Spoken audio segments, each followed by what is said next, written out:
Fluency is the goal for the most of language learning community. Most people define fluency as the ultimate success in learning a language, and if you don't achieve it, some people consider you a failure.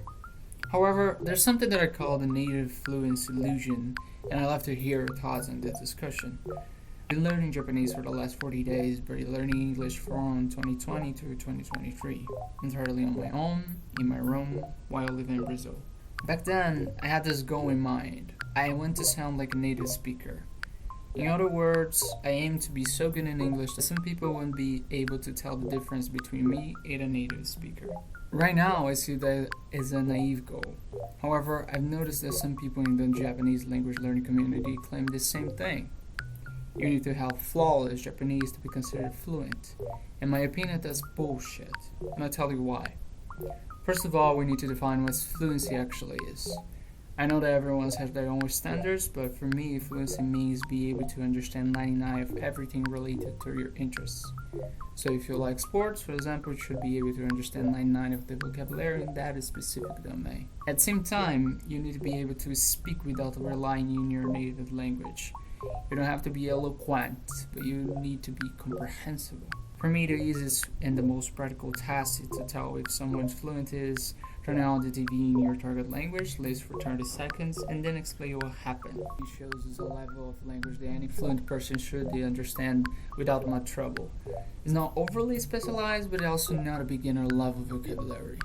Thus, it must show content cultural aspects that a fluency speaker would naturally grasp.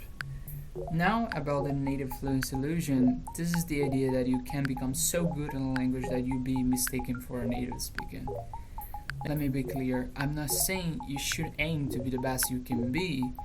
Your striving for excellence is great. It's a healthy and humble way to learn a language.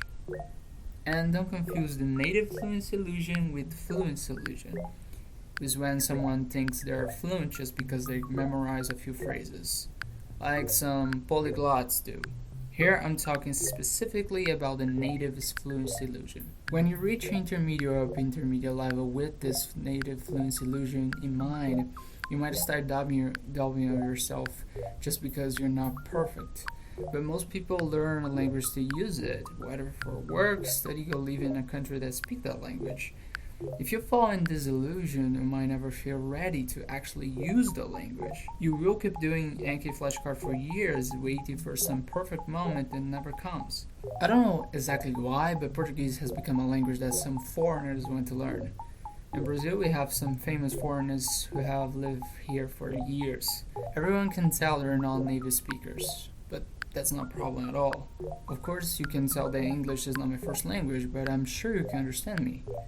I make grammar mistakes, I probably mispronounce some words, but in the end of the day, you understand me, and I can understand you. Moreover, the native fluency illusion is flawed because it assumes that a native speaker are perfect, but they aren't. Portuguese is my native language, and every day I see people make mistakes, including myself.